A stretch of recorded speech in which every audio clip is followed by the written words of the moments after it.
Ya, kita ucapkan syukur kepada Allah atas nikmat yang Allah berikan. Allah lepaskan semua emosi-emosi yang ada di dalam benci sama rasa kesal dengan memperbanyak dengan rasa syukur yang Allah berikan kepada diri kita. Terima kasih ya Allah atas semua yang Kau berikan kepada diri. Alhamdulillah. Amin. Maka kita kembali dalam kesadaran penuh dalam diri kita, kembali hadir. Kira-kira seperti itu Kang Iwan. Ini bisa dilakukan secara terus menerus ya, ini dilakukan aja, cuma itu saja. Ada dua hal yang saya pelajarin dari sini. Awalnya saya dulu nih di awal saya merasa sulit, bagaimana saya sih pengen bisa mencintai Allah dan Rasulullah. Saya merasakan kesulitan waktu itu. Tapi pada saat saya berusaha di level saya mencintai keluarga saya, pasangan saya, anak-anak saya, akhirnya setelah terus saya latih, saya bisa menaikkan level saya untuk bisa mencintai Allah dan Rasulullah. Alhamdulillah pada saat di situ itu bisa kita naikkan terus, akhirnya kita bisa bertahan gitu. Kadang-kadang orang susah gitu ya untuk bisa mencapai di level yang itu. Bahkan waktu itu juga pernah ada karena terapi ini tidak ada afirmasi, tidak ada sugesti, sehingga semua berjalan dengan begitu saja. Beberapa bulan yang lalu itu sempat ada salah satu orang peserta di dalam pelatihan, orang ibu, dia sharing setelah tekniknya sama dengan teknik yang barusan. Kata dia, saya baru bisa memaafkan suami saya.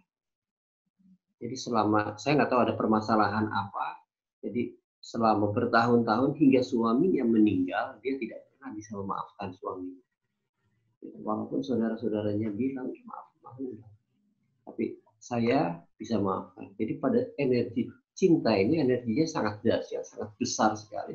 Sehingga emosinya itu kita bisa langsung down. Semua emosi bisa terlepas. Sel-sel tubuh jadi semakin berkembang, sistem imun tubuh, antibodi tubuh itu juga berkembang sangat bagus. Kurang lebih seperti itu Pak Iwan. Siap. Kita jawab dulu pertanyaan ya Pak Hendri ya.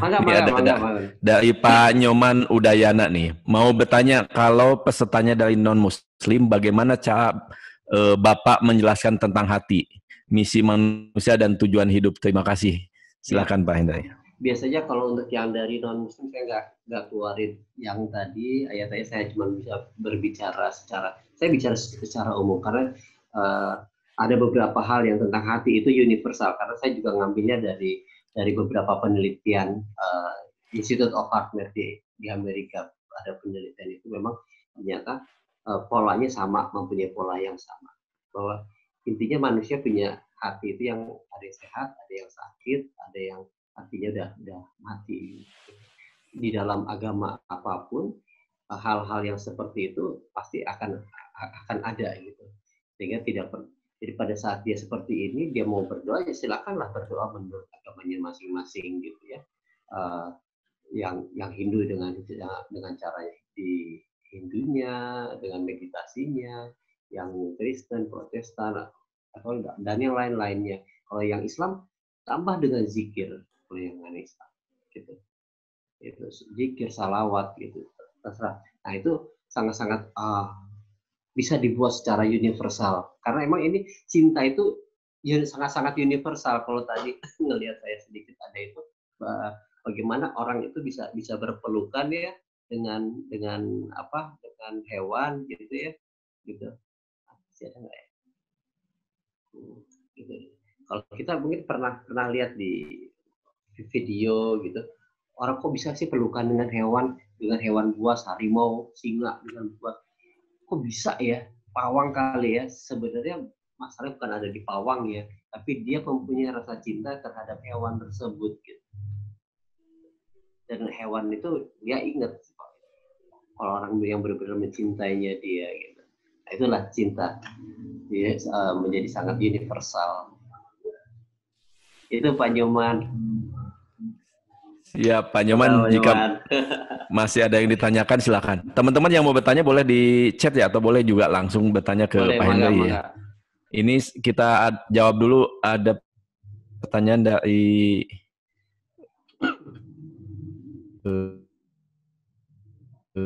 Pak,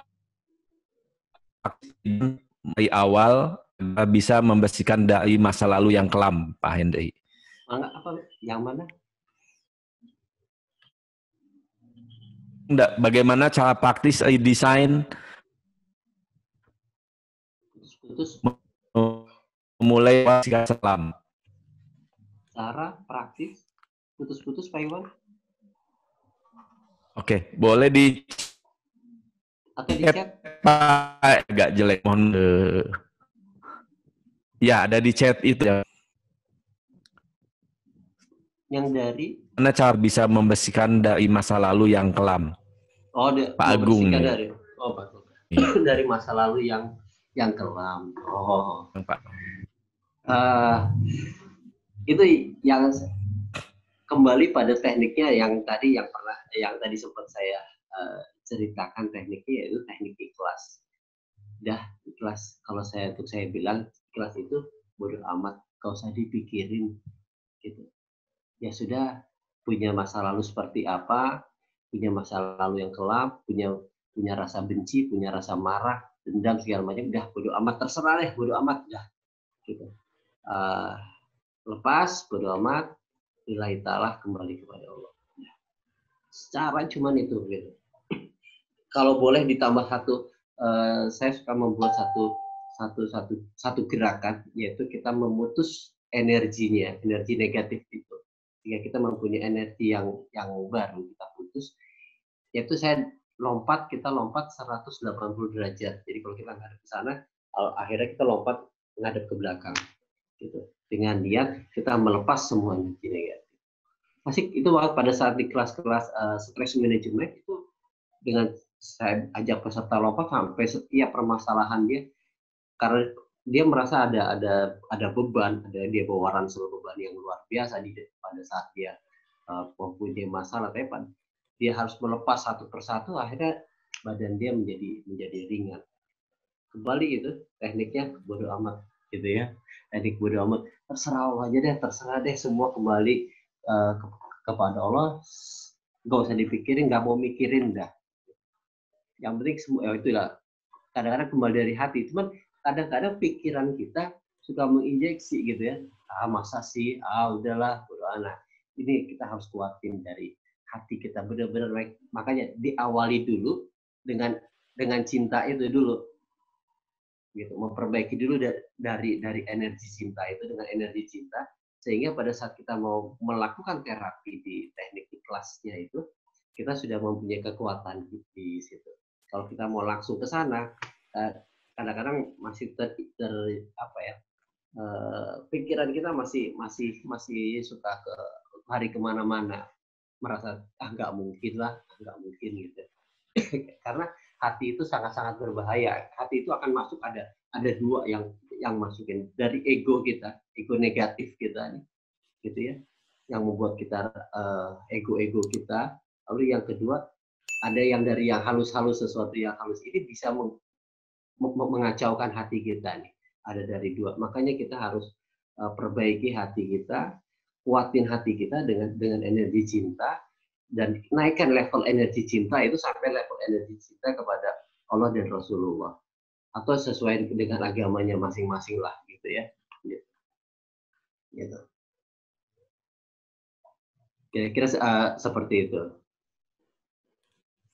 Oke, siap. Makasih Pak Henry. Ada teman-teman yang mau nanya langsung? Oh ini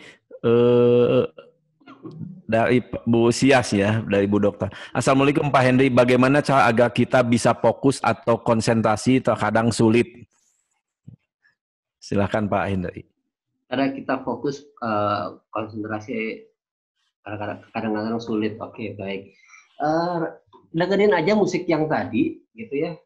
Latihan dengan musik yang tadi, membayangkan orangnya, gitu. Udah latih itu dilatih terus, dilatih, gitu. Dilatih aja tuh. Kalau bisa dalam suasana yang tenang. Jadi lingkungannya tenang, gitu ya. Tidak bising, tidak terganggu oleh keluarga, gitu. Hilir mudik, pokoknya dalam ketenangan. Dengan musik yang tadi boleh kita membantu untuk kita bisa konsentrasi dan menurunkan gelombang otak kita dari gelombang beta ke gelombang alfa, gitu ya. Gitu. Nah, caranya cuma itu. Boleh kalau yang muslim boleh ditambah zikir, kalau yang non muslim ya tinggal disesuaikan. Selalu coba dipadukan dengan agama, dipadukan dengan gitu, Pak. Itu Bu Dokter Siaswati. Ya. Siap. Itu baik, yang saya lakukan karena saya memang awal-awalnya saya memang juga termasuk orang yang sulit untuk fokus, sulit untuk konsentrasi. Cuman dengan musik itu rileks, suasana tenang, kadang-kadang tengah malam, ya udah. Jadinya pikiran kita bisa turun. Dilatih, harus dilatih dengan dibantulah dengan musik menurunkan gelombang otak.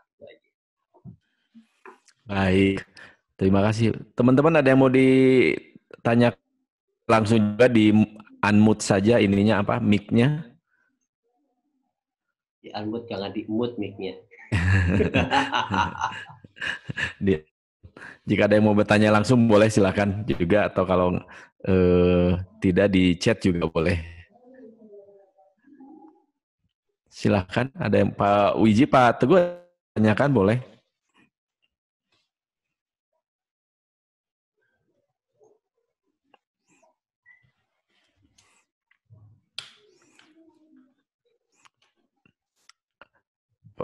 Baik, sebelum ada yang lain, kalau belum, jadi Pak Hendy,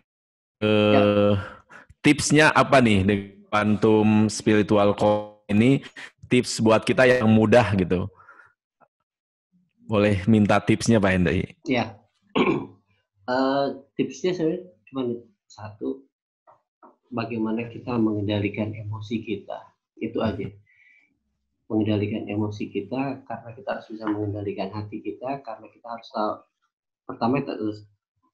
pertama tahu tujuan dulu hidup kita, perbaiki dulu tujuan hidup kita, gitu ya. Mau agama apapun lah, gitu ya, tujuan kita perbaiki.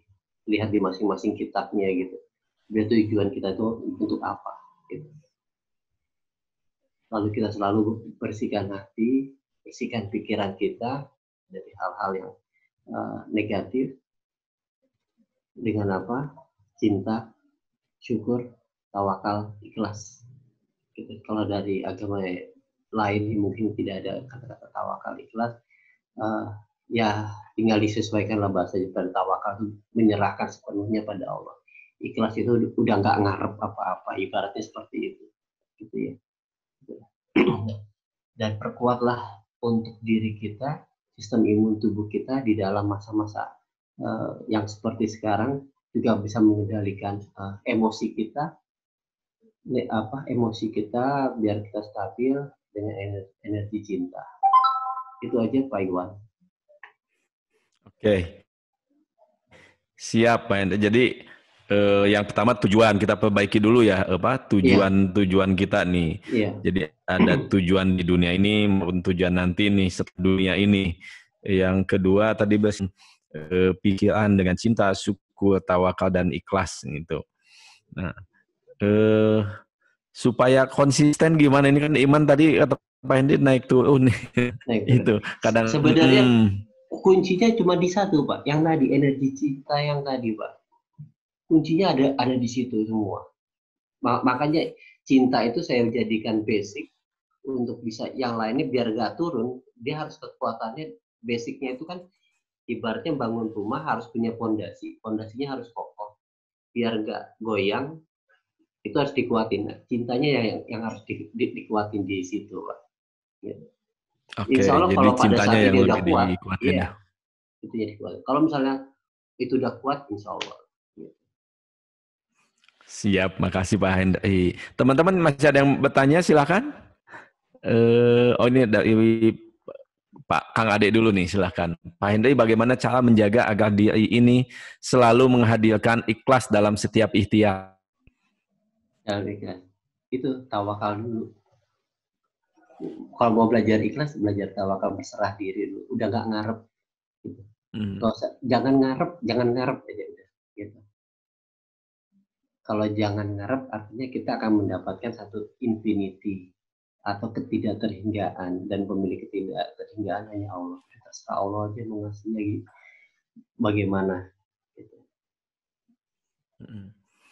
Jadi kalau masih belajarnya dari tawakal dulu. Tadi prosesnya itu syukur, tawakal, belajar, baru saya bisa mencapai di tingkatnya. Tawakalnya dulu. Nah, berserah diri, usaha disertai doa. Gitu ya, kita selalu berdoa, usaha dengan doa, hanya berharap kepada Allah. Ketergantungan kita hanya pada Allah, bukan pada manusia. Kalau berharapnya pahala ikan kita ada ikhtiar kita, Pak Hendri. Kenapa Pak? Kenapa? Harapnya pahala gitu, pahala dari Tuhan nih, gimana? Iya, kalau itu kan jadi hadiah untuk kita, gitu. Yang kita pasti mengharapkan Pak. Ya sebenarnya yang kita harapkan adalah rahmat dan ridhonya, udah itu aja. Oke, siap. Rahmat dan ridhonya Allah Tuhan ya. Oke, siap. Nanti kalau udah Allah ridho, pahala udah otomatis gitu. Oke, teman-teman ada yang bertanya, Pak Teguh, silakan. Mau bertanya tadi? Di unmute dulu, Pak. Ya, Pak Teguh. Ya, cukup Pak Henry, makasih. Makasih Pak Teguh. Saya pikir tadi melambai mau bertanya Pak Teguh. Pak Wiji silakan, Pak Wiji. Masih di mute Pak Wiji mic-nya. Iya. Silakan. Assalamualaikum. Waalaikumsalam. Saya mau tanya gini Pak. Iya Pak Wiji. Kita kebetulan kan baru belajar hipnoterapi. Iya. Nah, hipnoterapi itu ada pikiran bawah sadar. Iya. Ada nggak hubungan pikiran bawah sadar itu dengan kolbu atau hati? Ada. Itu aja Pak. Ada. Sangat ada di dalam. Kalau tadi saya sampaikan antara pikiran sadar dengan bawah sadar, yaitu pada saat kita di dalam kehidupan kita pengen sesuatu tapi kita tidak yakin. Pengen yaitu adalah di pikiran sadar, tidak yakinnya adalah di pikiran bawah sadar.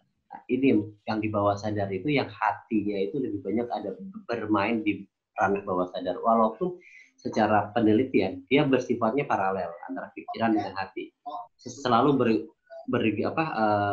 bekerjanya seperti itu. Apakah distimulus dari pikiran dulu atau stimulus dari hati dulu?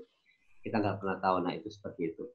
Dan yang sangat luar biasanya lagi Pak, bahwa di dalam hati kita, di dalam hati ini, dalam hal ini jantung ya, di dalam jantung ada inti jantung. Dan ternyata hasil dari penelitian ada yang namanya heart brain.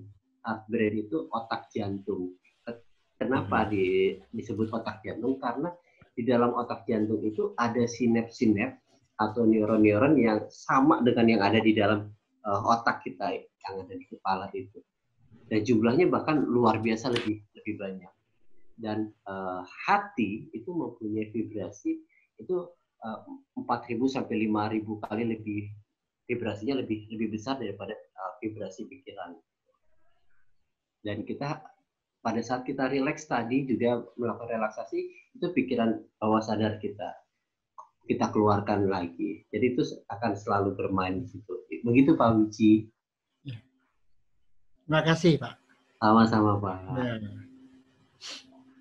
Baik, silakan teman-teman, kita masih ada beberapa menit, ini udah lewat sebenarnya Pak Hendri, mohon maaf ya, tadi kita mulai telat dikit. Apa-apa. Jadi lewat dikit nggak apa-apa.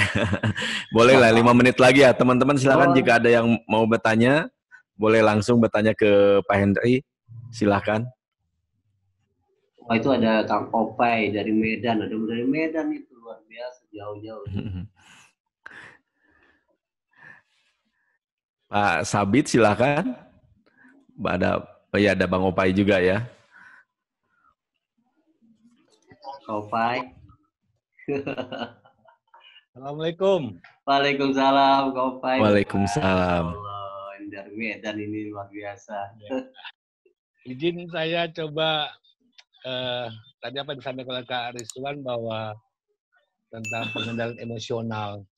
Nah, karena bagaimana kita mengalahkan dari kepentingan orang lain yang coba mengendalikan emosional kita atau memancing emosional kita lebih. Kalau tadi dikaitkan dengan lebih mendudukan cinta, gitu, ya kepentingan orang ini mungkin bla bla bla bla gitu. Mohon ini bimbingan nih Kak Henry, silakan. Kepentingan orangnya tergantung kepentingan orang apa nih dulu nih kalau Pak. Ya macam lah gitu, apalagi kita aktivis ada di sana di sini, nah membawa ya keinginan ya dia itu gimana kita cara mengembangnya, apalagi hal-hal kepentingan dia tidak pada dudukan. Nah kita terkonsen dengan satu tujuan. Nah, tentu dengan cinta gitu. Ini kaitkan dengan hubungan ya langsung dan tidak langsung tadi itu. Ya.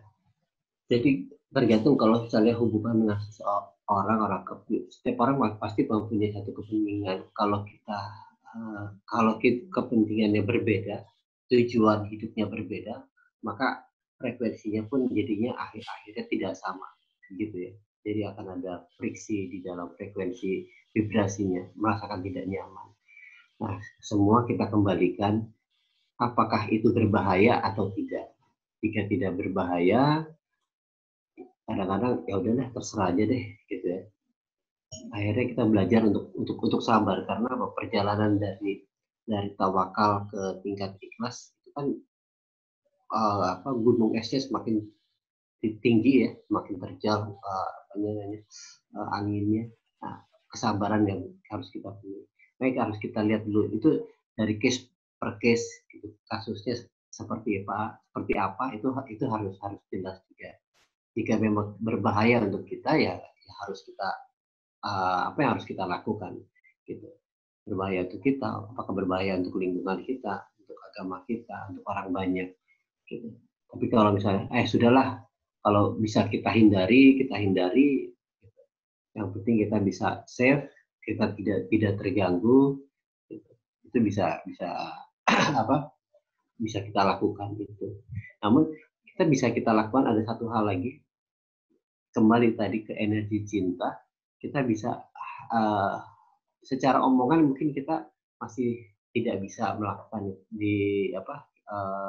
secara omongan kita nggak bisa untuk orang itu mengikuti, tapi akhirnya kita coba dengan energi cinta kita kirim untuk ke dia, niatin energi cinta yang kita buat tadi itu kita untuk dia gitu. Jadi kalau kita mau misalnya sama, kalau kita untuk di terapi, saya mau meniatkan energi cinta yang saya kumpulkan tadi untuk orang yang sedang sakit gitu, orang tua kita yang sedang sakit, keluarga kita yang sedang sakit, itu bisa gitu dalam hal seperti itu. Atau kita ingin merubah orang-orang, mudah-mudahan dia bisa menjadi lebih baik, kita kirim, kita niatin aja, semua diawali dengan niat, kita kirim niatnya untuk tersebut gitu. Apalagi kalau untuk keluarga yang sakit segala macam ya, itu asik tuh dengan energi cinta, udah keluarin aja niatnya untuk si fulan atau fulani, atau juga kita kepada orang-orang yang kita rasa untuk kita kok merasa kita tidak nyaman, ya kita buat nyaman. Kalau tidak nyaman berarti energi dia kecil. Kita harus punya energi cinta, itu energinya besar. Kecuali kita masih belum bisa bertahan di energi cinta, makanya belajar untuk kita selalu mantap di energi cinta ini, biar kita kuat pada saat kita berbicara. Karena pada saat energi kita bagus, ini vibrasi yang tadi itu, vibrasinya akan saling terkoneksi. Kalau kita semakin kuat, maka dia akan semakin, yang lain yang berada di energi lemah itu tidak akan kuat gitu.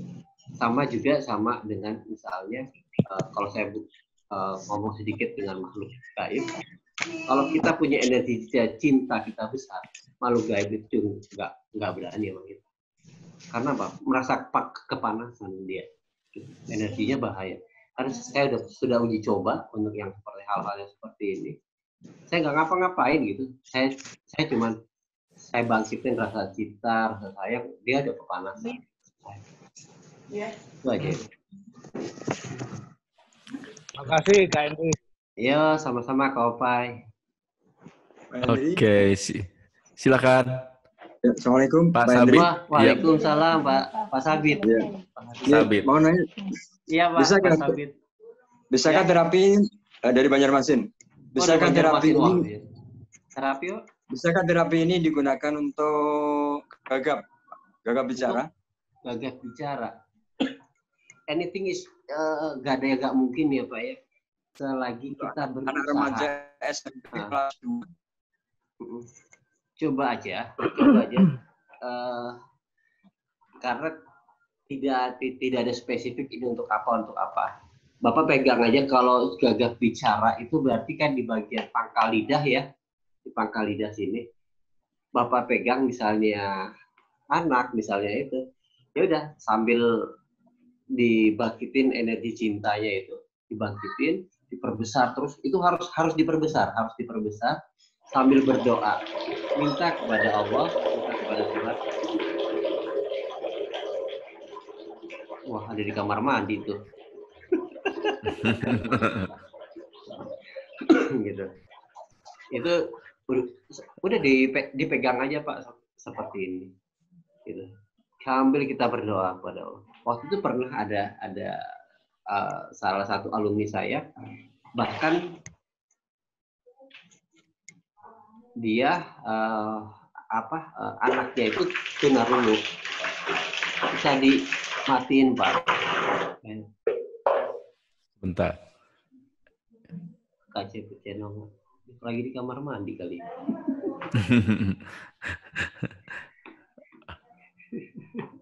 Gitu. Itu kita pakai teknik salah satu teknik terapi yaitu kita berbicara dengan tubuh kita. Jadi berbicara dengan tubuh. Jadi dia mengecilkan badannya dia kecilin badannya dia, lalu dia masuk ke dalam kuping anaknya, di dalam imajinasi ya, semua dalam imajinasi.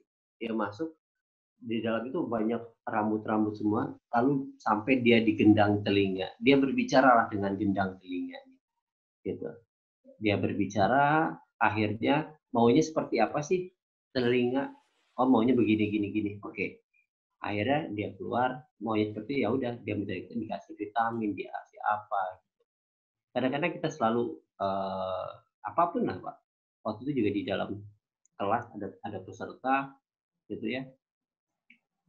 Dia dari Lampung nggak bawa kacamata sehingga dia nggak bisa ngelihat untuk apa yang di layar, dia nggak bisa baca gitu.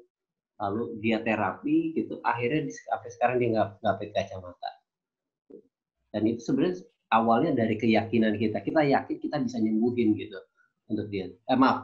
Kita yakin bahwa Allah yang bisa menyembuhkan, kita hanyalah sebagai perantaranya gitu.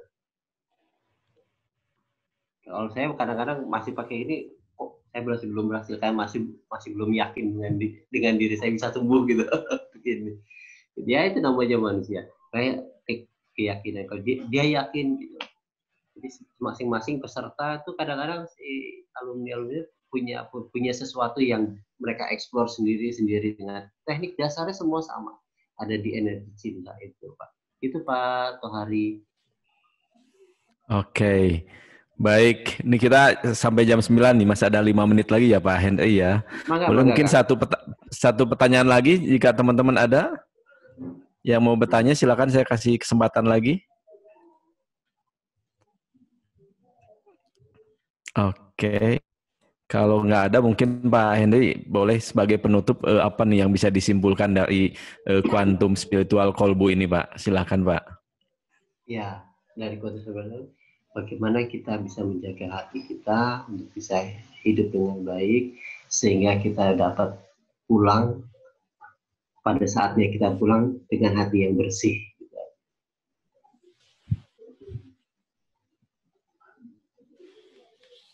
Oke. Jadi menyiapkan diri ini buat masa depan kita ya, masa abadi kita gitu Pak Hendy. Masa abadi kita. Karena kembali ke hati, semuanya adanya di hati yang kita hati. Baik. Terakhir nih Pak Hendy, jadi ini bisa bantu apa saja, sakit atau penyakit apa saja yang bisa dibantu nih Pak Hendy?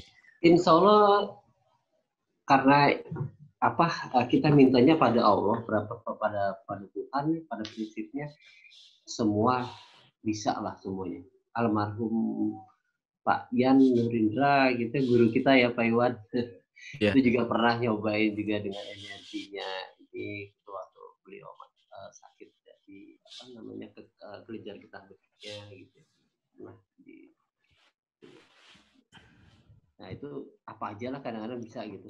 Saya pernah beberapa kali sampai ini nggak bisa keluar, lalu diapain gitu, nanahnya nggak bisa keluar, cuma diusap gitu bisa keluar, atau tangannya patah, ada beberapa alumni tangannya patah gitu, bisa nyambung lagi dengan cepat. Bahkan sekarang beberapa alumni di Lampung dia ngembangin lagi khusus untuk patah tulang hanya dengan air. Basicnya semua sama, yang dia lakukan ya dengan cinta. Jadi apapun sih sebenarnya, mau penyakit fisik, penyakit psikis gitu ya, itu insya Allah, dan yang lain-lainnya lah gitu. Anything yang lo mau gue bisa gitu. tadi yang ngatur Allah ya, kita minta jadi kepada Allah ya. Pada saat kita minta, kita doa itu dengan energi cinta gitu Pak.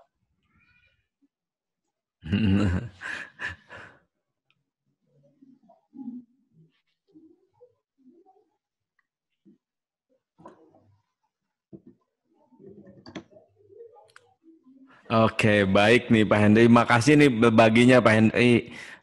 Mudah-mudahan teman-teman bermanfaat ya. Boleh silakan ucapkan terima kasih ke Pak Hendy. Ini waktunya jadinya 1,5 jam ya kita. Pak Hendy, makasih Pak Hendy. Mudah-mudahan Tuhan memberikan Allah Subhanahu Wa Taala memberikan pahala yang terbaik dari sisinya. Terima kasih semuanya. Mohon maaf jika silakan ada yang kurang berkenan di hati. Mohon dimaafkan.